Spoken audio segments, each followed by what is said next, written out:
Welcome to Traders Corner. Joining me as always is Garth McKenzie, founder and editor of Traders Corner. Garth, welcome. Hi, Julieta. Garth, let us start off as we do on the S&P 500. And if only we had just gone along the S&P at the start of the year, because it's been absolutely rampant. Yeah, it certainly has been rampant, and it's had very, very shallow pullbacks this year. And you're right, I mean, if only we had gone long, because that would have been a very successful trade this year. And instead of that, I've actually been consistently doing these put spread option structures, looking for a pullback. And I'm not looking for a big pullback. I'm not looking for a market to collapse or anything like that. But in any normal year, you generally do get a 5 to 10% pullback at least once or twice in the year. This year has been extremely abnormal in the sense that the S&P 500 hasn't even pulled back 3% at all this year. In fact, if you go back to November last year when Donald Trump won the US election, since then the S&P 500 has not retraced more than 3%, not once since then. So it's almost approaching a year now where the market hasn't even given a 3% pullback, which has been very, very unusual. So perhaps I sound like I'm defending my stance here, which I guess I am. But I have got it wrong. I mean, I'm not afraid to admit that. That's the reason, I suppose. Is usually in any normal year, you would get a decent pullback, but it hasn't happened. And I've kind of always been positioning for it with these put spread option structures. And I like doing it because of the fact that the risk to reward payoff on these structures is actually very good. And it allows you to have a short position in the market without having open-ended risk in the event that the market continues to rally. Now, the S&P 500 chart is up on the screen at the moment, and you can see that it's in a fairly well-defined upward sloping channel that goes back to March of this year.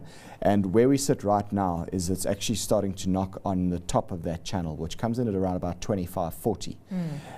We have a put spread structure which runs out to the 20th of October, so that's fairly soon. That's about 2.5 weeks away from now, and it only will work for us below 24.90. Now it's looking increasingly likely that that's probably not going to happen, and this could be another one of these structures where we end up losing our premium, which is frustrating. It's small losses each time, but they nevertheless they add up. If you start loading one on top of the other, and it's 2% of your account every time, it does start to add up, which is rather frustrating. Yeah, and also a psychological toll, I imagine, because you think, oh, I'm just getting it wrong,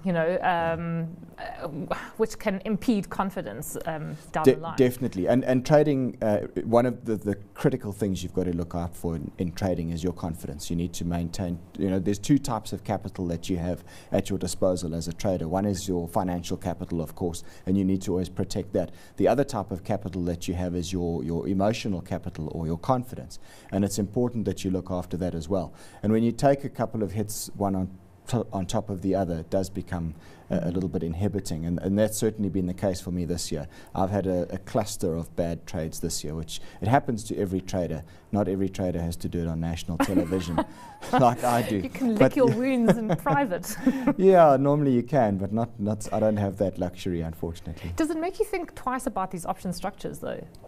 Or would you still use them in your trading nonetheless? I do still use them because, as I said, this year has been extremely abnormal.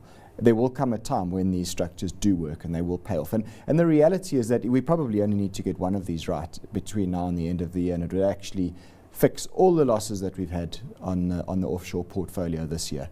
It's probably as simple as that. But I know maybe that sounds a bit like the guy that plays roulette and you just keep on betting on red and eventually a red's going to come up. I mean, I don't want it to be as simplistic as that. But I mean, you asked, would I continue to do these option structures? Yes, I would. I do see the benefit of them. I just think that they haven't worked in this kind of market environment, which has had a very, very linear upward trend this year on the S&P 500. Yeah. And in fact, only 2 weeks ago, we were talking about 2,500 on the S&P 500, and it's already broken above then. That's right. Garth, what about the local market? Because you do have an option structure there, and now you're trading against that, and that's one of the things we'll discuss for this week's trade. Yes, that's right. So here we've got the chart of the top 40 future up here. This is a continuous top 40 future. So what it does is it takes each contract and it then merges it into the following contract. So we've recently swapped over to the December futures contract, and that's what caused that big gap up over there about a week and a half back. And you can see we had a slight pullback after the futures closeout to around about 49,500 on the December futures contract, which is the one we're now trading here. And since then, it's had quite a nice big bounce over the last couple of days, which has been aided to some extent by a weaker rand, a stronger share price of Naspers, and some big moves up in some of the resources counters. So that's where we stand in terms of the top 40 future at this stage. It is basically making a new all-time high at the moment. You mentioned that we had a put spread structure here as well, which we do. This one runs out to the December futures closeout, and it works for us below 49,500, and it makes its maximum profit below 48,000 and down to 46,500. Now, I said all along that I would do this in the knowledge that at some stage I would look to buy into any weakness in the market and have this option sitting in the background as an insurance policy. So I've stuck to my word with that, and what I've done this week is I've actually gone long of one all-me future. Now, just to differentiate, the all-Z future, which is the big contract, it is 10 Rand per point. So at this sort of level, you're talking about 500,000 Rands of exposure for one contract. Now, an all-me, which is the little one, the mini future, that's what we've traded now. It's 1 Rand per point. Okay. All right. So, and I've gone long at 49,500, where the option structure would start to work for us.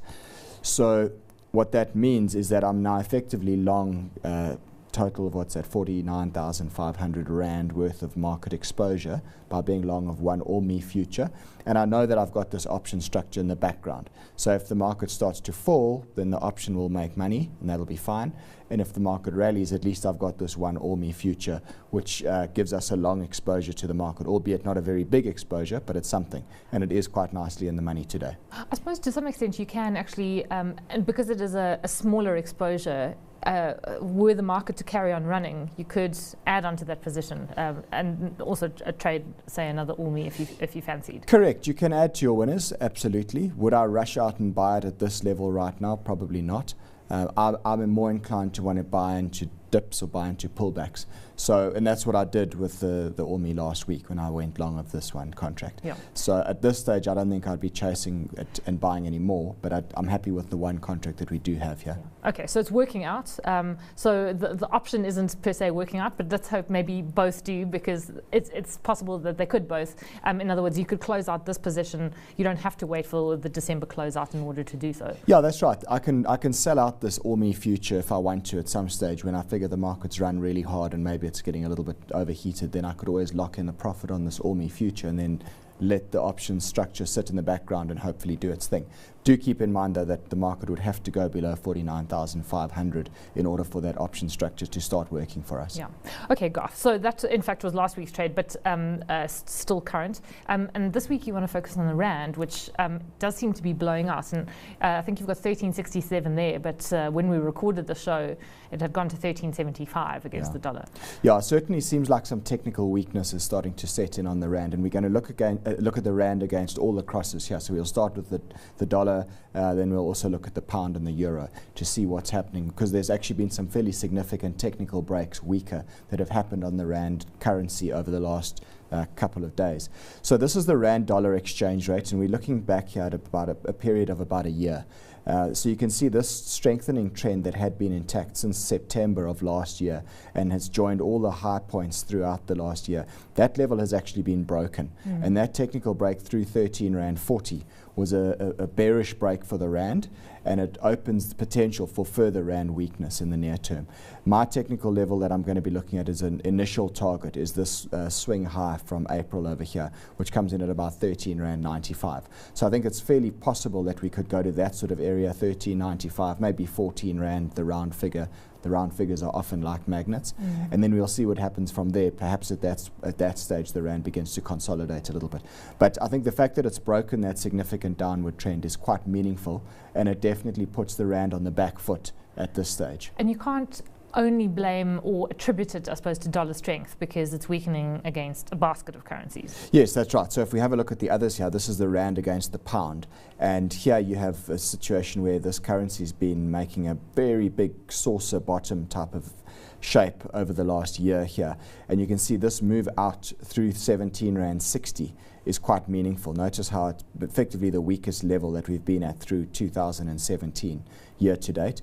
That technical break there is quite a bearish move for the rand against the pound, and also points to medium-term weakness. You could even argue as much as going back up here towards where we were in September last year, which is at about 19 Rand 50 to the pound. I mean, that's quite a long way away from where we are currently, but technically you can actually make that argument. I mean, those sort of big saucer-shaped patterns, where clearly there's been quite a long period of consolidation, I guess. Are those quite powerful technical signals? Yes, they are quite technically quite powerful, and when they break like this one has done, it often does lead to a fairly lengthy time period of, in this case, what would be further rand weakness. And against the euro, because the euro is also, the other dynamics affecting between the euro and the pound, for example, and the dollar.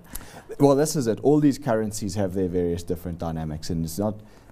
It's no longer just a case of saying, "Oh, let's just buy dollars and you'll be safe." You're now going to look at the different issues facing each of these. The dollar's got its own issues. The pound also does with Brexit and whatever. Euro, at the moment, the euro is probably the strongest out of all of them, in fact. And technically, you can see that this has got probably the best technical pattern out of all three of the currencies that we've looked at, in terms of the euro being the most bullish currency, i.e. the rand being most bearish against the euro. That channel that you can see evident there goes back to April of this year, and you can see we're starting to see an inverted head and shoulders pattern here breaking to the upside. The move through 16 Rand to the euro here is bearish for the rand against the euro, and it points to a likely move up towards the top of this channel, which comes in around about 16 Rand 50, and you could possibly make an argument that even a little bit further weakness beyond that level. So, if you look at all three of these currencies, there's no doubt that the rand is on the back foot at the moment, and it looks as if the path of least resistance for the time being is for the rand to move weaker. And it's not just technical setups; these are a reflection of what's happening in the country. And a lot of people were hoping that some sort of calm or stability would be lent by the December elective conference, but it almost looks as if that's going to introduce a sort of far more troublesome situation for South Africa. Well, it creates a lot of uncertainty, and that's never a good thing for the markets. But I think what you also need to remember here, yes, we've got our domestic challenges which are very well documented. But when it comes to the currency, you also look at us against other emerging market currencies as well. And one of the big drivers for this rand weakness that we've seen over the last 2 weeks or so has actually been more to do with the US interest rate outlook than anything. It's now becoming more and more apparent that US interest rate cycle is still rising, and we'll see a rate hike in December from the Fed, and that has actually caused a little bit of an aversion out of emerging market currencies. And the rand obviously gets caught up in that. In fact, on Stockwatch last night, we were talking about how people might be underestimating the extent to which interest rates may rise in the developed world later this year or into next year. Garth, if you and you haven't actually entered a trade in any of these currencies, it's not as if you've gone short the rand. Is there any one currency that is more sort of tradable, in other words, a pair, say, rand dollar, rand pound, or rand euro? Well, they're all tradable. I mean, these are all highly liquid, highly tradable currency pairs. So you could take your pick, I guess. Yeah. They all look like they've got weakness to come. If you forced me to do one of them, I'd probably go for the rand euro, just because that is the most compelling technical pattern. But out of all three, you can see the rand does look like it's on the back foot against all three currency pairs. Okay, so something to watch in the week ahead, and then to wrap up, how do the portfolios stand? Domestically doing okay, but internationally not, I imagine. No, exactly. So domestically we're okay. We've got that DEC17ALMI future which we've gone into, and that's up 1,142 Rand already. In fact, it's more than that at the time of recording now. So we're up 8.6% for the year to date on the local portfolio, and unfortunately the offshore portfolio pretty much offsets that almost entirely. We're still down around about 9% on the offshore portfolio, so a total offset. So if really for the year to date we're actually flat on both portfolios together.